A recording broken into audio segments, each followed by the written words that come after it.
आइए इस क्वेश्चन को हम लोग पढ़ते हैं जो मैथमेटिक्स में, देखिए 12th क्लास की मैथमेटिक्स का क्वेश्चन है ये, सेट 5 2024 में पूछा गया है। ये एप्लीकेशन ऑफ डेरिवेटिव पर बेस्ड क्वेश्चन है, मैक्सिमा और मिनिमा का क्वेश्चन है, ठीक है। उच्चिष्ट और निम्निष्ट मानों पर ये बेस्ड सवाल है। तो आइए इस क्वेश्चन को हम लोग सॉल्व करें। क्या दिया हुआ है, सिद्ध करो कि दी हुई तिर्यक ऊंचाई और महत्तम आयतन वाले शंकु का अर्ध शीर्ष कोण tan इनवर्स √2 होगा, ये सवाल है। तो कैसे सॉल्व करेंगे, तो इसमें एक चीज़ दी है, जो दी गई क्वांटिटी उसके बारे में जान लेते हैं। तो यहाँ पे तिर्यक ऊंचाई दी हुई है, तो मान लेते हैं तिर्यक ऊंचाई हमारे पास दी है तो L है। तो स्टार्ट करते हैं हम लोग क्वेश्चन को सॉल्व करना। तो यहाँ पर हम लोग आंसर लिखेंगे। तो सबसे पहले दिया क्या है वो बात लिख लेते हैं। तो दिया है मेरे पास क्या, तिर्यक ऊंचाई, शंकु की तिर्यक ऊंचाई, शंकु की तिर्यक ऊंचाई, तिर्यक ऊंचाई, ठीक है। तो कितनी दी है, L। तो मैंने L बना लिया। अब त्रिज्या और इसकी ऊंचाई तो दी नहीं, ये तो हमें मानना पड़ेगा, ठीक है। तो इसको मैं मान लेता हूँ कि यहाँ पर ये इसकी ऊंचाई h है और त्रिज्या कितनी है आधार की, स्मॉल r है। तो इस बात को मैं यहाँ लिख लूँगा कि हम लोग मान लेते हैं कि जो हमारा शंकु है इसकी जो त्रिज्या है, रेडियस है, वो कितनी है, r है, और साथ साथ में ऊंचाई कितनी है इसकी, कितनी है, स्मॉल h है। ये हमने मान लिया है। तो इसमें एक पाइथागोरस रिलेशन होता है, वो क्या होता है मैं यहाँ लिख देता हूँ। होता है L का स्क्वायर, कर्ण का स्क्वायर, यहाँ पर बेस क्या हो जाएगा, रेडियस का स्क्वायर, और ये हाइट का स्क्वायर, यानी आधार का स्क्वायर, लंब का स्क्वायर। तो इस तरह से एक रिलेशन ये हमारे पास आ रहा है, ठीक है। तो इसको मैं इक्वेशन फर्स्ट जनरेट कर ले रहा हूँ, कभी ये आगे चल के काम आएगा इसी में। तो इसके बाद में ये अर्ध शीर्ष कोण प्रूव करना है, मैक्सिमम वॉल्यूम वाले शंकु का अर्ध शीर्ष कोण ये होता है, मान लीजिए थीटा मैंने मान लिया है, ठीक है, या अल्फा कह लीजिए, कुछ भी कह लीजिए आप अपने तरीके से। तो आधा शीर्ष कोण को मैंने क्या माना, ये शीर्ष है, देखिए ये शीर्ष वर्टेक्स है, तो इसको मैंने थीटा कंसीडर किया है। तो हमें क्या प्रूव करना है, जो थीटा हमारा है तो सिद्ध करना है, वो लिख लेता हूँ यहाँ पर, सिद्ध कर देता हूँ। सिद्ध जो करना है वो लिख लेता हूँ। सिद्ध करना क्या है कि आपका जो थीटा आएगा ना वो क्या होगा, tan इनवर्स √2 के बराबर होगा, tan इनवर्स √2 के बराबर होगा। कब होगा, जब क्या हो, मैक्सिमम वॉल्यूम हो, क्या हो, अधिकतम क्या हो, आयतन हो, ठीक है, मैक्सिमम वॉल्यूम के लिए, फॉर मैक्सिमम वॉल्यूम। तो ये होगा, तो यानी कि आप इसको tan को इधर उठा लाओगे तो ये tan थीटा बराबर क्या हो जाएगा, √2। तो ये हमको सिद्ध करना है, ये यहाँ पर ये इंपॉर्टेंट लाइन है हमारे पास, ठीक है। और स्मॉल l दिया है केवल हमारे पास, और ये हमें ये थीटा दिया है मान लीजिए। तो हमको ये प्रूव करना है कि जो आपका अर्ध शीर्ष कोण है ये कितना होना चाहिए, tan इनवर्स √2, इसकी वैल्यू यानी tan थीटा की वैल्यू √2 प्रूव करनी है। तो ये तो हमारा क्वेश्चन का मतलब है कि क्वेश्चन में क्या दिया है, क्या पूछना है, क्या पूछा गया है। अब हम इसको सॉल्व कैसे करेंगे, सबसे पहले हम इसके आयतन का फार्मूला लिखेंगे यहाँ पर। तो स्टार्ट कर देते हैं हम लोग। शंकु का आयतन, शंकु का आयतन का सूत्र पता होना चाहिए सवाल को लगाने के लिए। तो 1/3 पाई r स्क्वायर h हो जाएगा, ठीक है। अब करेंगे क्या, चाहे r चाहे h, इनमें से किसी एक को हटाना है और r और h का जो वैल्यू है वो L के उसमें लिखना है। तो यहाँ से देखिए ये हमारा अब काम आने वाला है। तो यहाँ से मैं चाहूँ तो क्या करूँगा, r स्क्वायर का मान यहाँ से फाइंड आउट कर लीजिए। तो r स्क्वायर आपका क्या हो जाएगा, r square L square minus h square हो जाएगा, L square minus h square ये हो जाएगा। इसको मैं यहाँ लिख लेता हूँ। तो मेरे पास जो आयतन आया वो कितना आया, 1/3 पाई ब्रैकेट में r स्क्वायर के प्लेस पर तिरछी ऊंचाई माइनस h स्क्वायर, बाहर h और ऑलरेडी बैठा हुआ, इसको मल्टीप्लाई कर लीजिए अंदर। तो 1/3 पाई L स्क्वायर माइनस 1/3 पाई h क्यूब हो जाएगा मल्टीप्लाई होने पर, h मल्टीप्लाई इधर से होगा, इधर 1/3 पाई मल्टीप्लाई होगा, तो ये आ जाएगा। अब करना क्या है, आपको पहला डेरिवेटिव निकाल लेना है। पहले वो दोनों डेरिवेटिव निकालने और विद रिस्पेक्ट टू h, क्योंकि यहाँ देखिए L कांस्टेंट है, ठीक है। L क्या है यहाँ पर, कांस्टेंट है। L स्क्वायर के साथ हम भूल गए एक h भी होगा मल्टीप्लाई करने पर, ये वाला h भी इसके साथ आएगा। तो मैं थोड़ा सा इसको लिख लेता हूँ, h माइनस 1/3 पाई h क्यूब, ठीक है। अब सही हुआ। अब इसका क्या करेंगे, h के सापेक्ष अवकलन, h के रिस्पेक्ट में हम इसका डेरिवेटिव निकालेंगे। पहला वाला क्या करेंगे, डिफरेंशिएशन करेंगे, अवकलन करेंगे, ठीक है। तो अवकलन कर लेते हैं तो हमारे पास कितना आएगा, यहाँ देखिए h का अवकलन करोगे h के रिस्पेक्ट में तो 1 आ जाएगा, तो यहाँ पे तो आ जाएगा 1/3 पाई एल स्क्वायर इंटू 1, ठीक है, क्योंकि हम जान रहे हैं कि अगर x के सापेक्ष x का अवकलन करते हैं तो 1 आता है। तो अभी देखिए ये पूरी चीज़ें कांस्टेंट है, 1/3 पाई कांस्टेंट है, तो h क्यूब का करेंगे तो क्या आएगा, तो 1/3 पाई को हम बाहर ही रखते हैं, h क्यूब का करेंगे तो 3h स्क्वायर आएगा, ठीक है। तो यहाँ से हमारे पास क्या मिलना है, यहाँ से इतना मिल गया, और फिर सेकेंड डेरिवेटिव भी इसी समय निकाल लेते हैं हम लोग इसको। तो second derivative with respect to h क्या हो जाएगा, ये देखिए पूरी वैल्यू आपकी दिख रही, कहीं भी इसमें स्मॉल h नहीं दिख रहा, जिसके रिस्पेक्ट में हमको अवकलन करना है।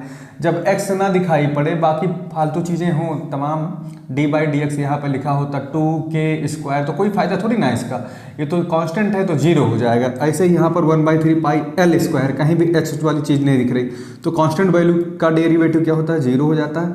यहाँ पर देखिए, यहाँ पर 3 है, पाई है, 3 है, पाई है, 3, ये तो कांस्टेंट है, h स्क्वायर का करेंगे तो क्या आएगा, 2h आ जाएगा।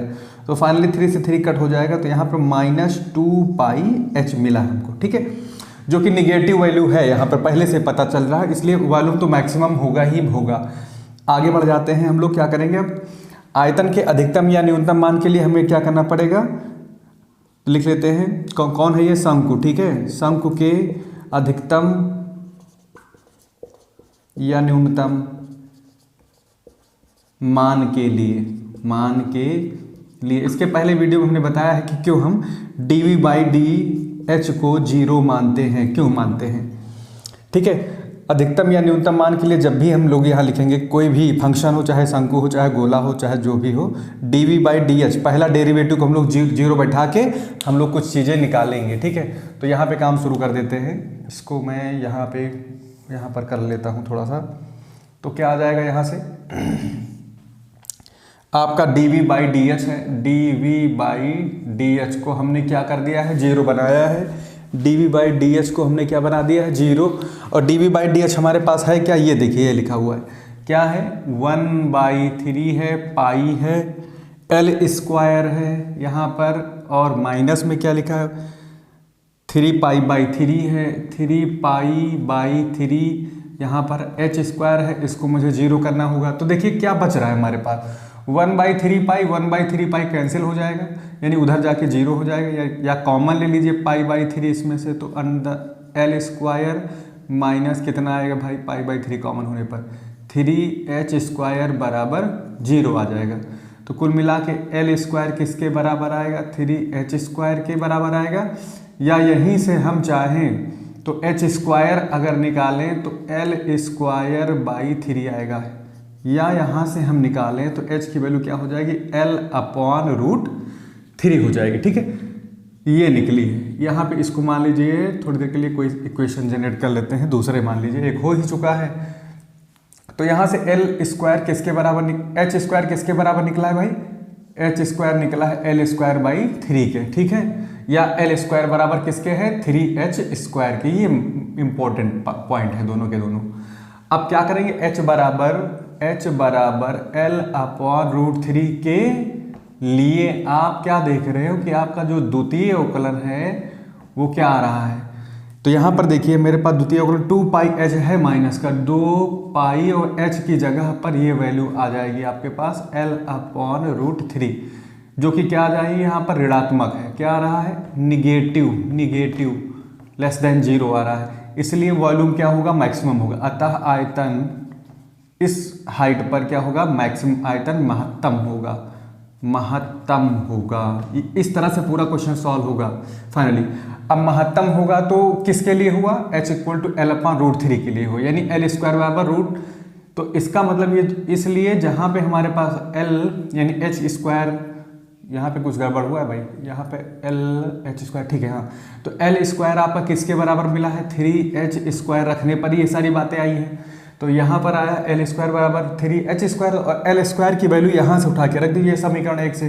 तो जब समीकरण 1 में जाओगे, समीकरण 1 से, तो समीकरण 1 से में L स्क्वायर किसके बराबर है, ये है h स्क्वायर प्लस किसके बराबर है, r स्क्वायर के बराबर है, ठीक है, क्योंकि अभी आगे बढ़ा रहे हैं क्योंकि हमको जाना है tan थीटा के बराबर, क्योंकि हमने यहाँ देख लिया है tan थीटा किसके बराबर, √2 के बराबर। और tan थीटा का मतलब यहाँ से देखिए त्रिभुज, इसमें त्रिभुज AOC में जब हम tan थीटा निकालेंगे तो क्या होना चाहिए, सामने OC होना चाहिए, लंब बटे आधार, यानी कि आपका OC अपॉन कौन, आधार AO, ठीक है। यानी tan थीटा को दरअसल OC R हो गया, AO आपका H, यानी R बटे H की वैल्यू हमको चाहिए हर हाल में, तो यहीं से निकलेगी। तो देखिए 3h² में से उधर भेज देंगे तो r² बराबर कितना आ जाएगा, यहाँ से देखिए एक h² जाके उधर कम हो जाएगा तो कई h² बचेगा, 2h² बचेगा। या h को नीचे ले आइए तो r बटे r² बटे कितना, h² इक्वल टू 2 हो गया। या इम्प्लाइज दैट r/h निकालोगे तो स्क्वायर रूट हो जाएगा दोनों साइड। तो r/h है क्या यहाँ पर, r/h यहाँ पर tan थीटा है, क्या है, tan थीटा बराबर r बटा कितना है, h, जो कि किसके बराबर हमें मिल चुका है, √2 के। तो इसलिए क्या पता लग रहा है कि जो थीटा हमारा है वो क्या हो जाएगा, tan इनवर्स √2। तो अर्धशीर्ष कोण क्या आया, थीटा बराबर tan इनवर्स √2। फाइनली हम लोग यहाँ इस बात को लिख सकते हैं से, अतः मैक्सिमम आयतन वाले शंकु का अर्धशीर्ष कोण दी हुई, ये पूरा क्वेश्चन पूरा ही उठा लेंगे हम लोग। अतः दी हुई तिर्यक ऊंचाई और महत्तम आयतन वाले शंकु का अर्धशीर्ष कोण क्या आएगा, मैं शीर्ष कोण ही केवल लिख देता हूँ, शीर्ष कोण क्या आया, अर्धशीर्ष कोण, सॉरी अर्ध, पूरा तो कितना होगा 2 थीटा होगा, अर्धशीर्ष कोण यानी थीटा बराबर tan इनवर्स √2 होगा, ठीक है। ये हमारा आंसर होगा फाइनली। इस तरह से इस क्वेश्चन को हम लोग सॉल्व कर पाएंगे। अच्छा क्वेश्चन है।